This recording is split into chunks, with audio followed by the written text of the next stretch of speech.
अस्सलाम वालेकुम दोस्तों। एक ऐसा शख्स जिसको कोई इज़्ज़त से बादशाह खान तो कोई बादशाह खान कहता था।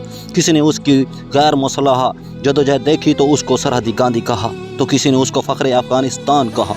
वो जिसने पाकिस्तान बनने की सबसे ज़्यादा सज़ा काटी, वो जो हमेशा तकलीफ़ें बर्दाश्त करता रहा मगर किसी को तकलीफ़ दी नहीं, वो जो लिबरल था मगर पाकिस्तान के बनने के ऐलान के साथ ही वो नेशनलिस्ट हो गया।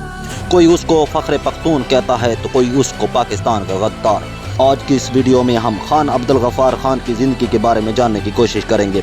अगर आप नए हैं तो चैनल को सब्सक्राइब कर दें और साथ मौजूद बेल आइकन भी दबा दें ताकि हमारी इंस्पायरिंग शॉर्ट स्टोरीज़ आप तक बर वक्त पहुँचती रहें। शुक्रिया।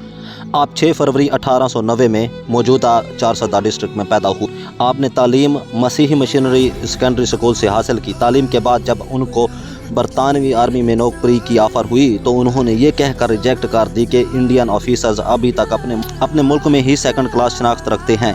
वो अपने बड़े भाई की तरह अलीगढ़ यूनिवर्सिटी से ग्रेजुएशन के बाद लंदन जाना चाहते थे, मगर उनकी मां ने इजाज़त ना दी तो वो अपने वालिद की ज़मीन की निगहदाश्त करने लगे। उन्होंने 1910 को तकरीबन 20 साल की उम्र में मकामी लोगों की तालीम के लिए मदरसा खोला और 1911 में हाजी साहब की आज़ादी तहरीक में शमूलियत इख्तियार की, जिसकी पादाश्त में 1915 को बरतानवी हुकूमत की तरफ से उनके मदरसे को बंद कर दिया गया। इसके बाद उन्होंने 1921 को अफ़गान रिफॉर्म सोसाइटी को बनाया और 1927 को जिरगा की बुनियाद रखी, जो कि अब पश्तून कल्चर का हिस्सा बन चुका है। जिरगे का मकसद समाजी मसाइल को हल करना था। हज की अदायगी के बाद 1929 को उन्होंने खुदाई खिदमतगार मूवमेंट की बुनियाद रखी, जिसका मकसद बरतानवी कॉलोनियल निज़ाम का खात्मा और मुत्तहदा इंडिया बनाना था। और उन्होंने उनके मेंबरान को कहा, मैं तुम्हें ऐसा हथियार देने जा रहा हूँ जिसके आगे ना पुलिस और ना ही आर्मी खड़ी रह सकती है।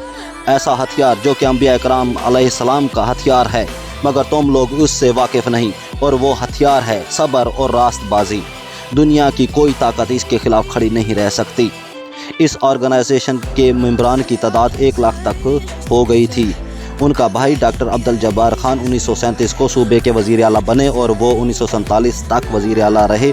अगर बात करें उनके सब्र की तो उसकी मिसाल बरतानिया से आज़ादी की तहरीक में किसी और लीडर में शायद ही आपको नज़र आए। उनको कैदोबंद की सहूलतें दी गईं, उनके निहत्थे लोगों पर बरतानिया की तरफ से फायरिंग की गई, मगर ना वो झुके और ना ही सब्र का दामन हाथ से छोड़ा। उनके हम ख्याल बाकी सियासी जमातों के साथ भी अच्छे ताल्लुकात थे। उनकी पैदाइश और वफ़ात बेशक पाकिस्तान में हुई, मगर उनको पाकिस्तान के फाउंडिंग फादर्स में नहीं गिना जाता, जबकि इंडिया उनको फाउंडिंग फादर्स में गिनता है और उनकी काविशों के एवज़ उनको अपने बेहतरीन एजाज़ात से भी नवाज चुका है। जब तकसीम हिंद की 1947 में कांग्रेस ने मंजूरी दे दी तो उन्होंने कहा था, अगर तकसीम होनी ही है तो फिर पश्तूनों को भी वोटिंग का हक़ मिलना चाहिए कि वो अपने लिए एक तीसरी आज़ाद रियासत बना सकें। मगर बरतानिया की तरफ से इसकी मुखालफत की गई और उस वक्त ही उन्होंने कांग्रेस रहनुमाओं को कहा था, आज तुमने हमसे गद्दारी की और हमें भेड़ियों के आगे फेंक दिया। उनकी सहूलतें पाकिस्तान बनने के बाद भी कम ना हो सकीं। 1947 में ही उनकी हुकूमत ख़त्म कर दी गई और जब उन्होंने मुस्लिम लीग की अपोजिशन जमात बनने का फ़ैसला किया तो फिर उनको कैदोबंद की सहूलतों का सामना करना पड़ा। बादशाह खान की बेटी मेहरताज के मुताबिक बरतानवी हुकूमत से ज़्यादा पाकिस्तान हुकूमत ने उनको अज़ियतें दी, क्योंकि 1947 के बाद वो मुत्तहदा अफ़गानिस्तान की तहरीक से दस्तबरदार होकर मुत्तहदा अफ़गानिस्तान की तहरीक के अलम बरदार बन गए थे। इसलिए उनको फ़ख्र अफ़गानिस्तान भी कहा जाता है और फ़ख्र पख्तून भी। आप 1988 को पेशावर में दौराने हाउस अरेस्ट फौत हुए और आपकी नमाज जनाजा में तकरीबन 2 लाख लोगों ने शिरकत की और आपको आपकी वसीयत के मुताबिक जलालाबाद अफ़गानिस्तान में सुपुर्द-ए-ख़ार किया गया। बेशक हर कोई अपने इल्म व समझ के मुताबिक आपके बारे में अपनी राय रखता है, मगर क्या खुददार होने के लिए इतना काफ़ी नहीं कि उन्होंने अंग्रेज़ों की नौकरी नहीं की?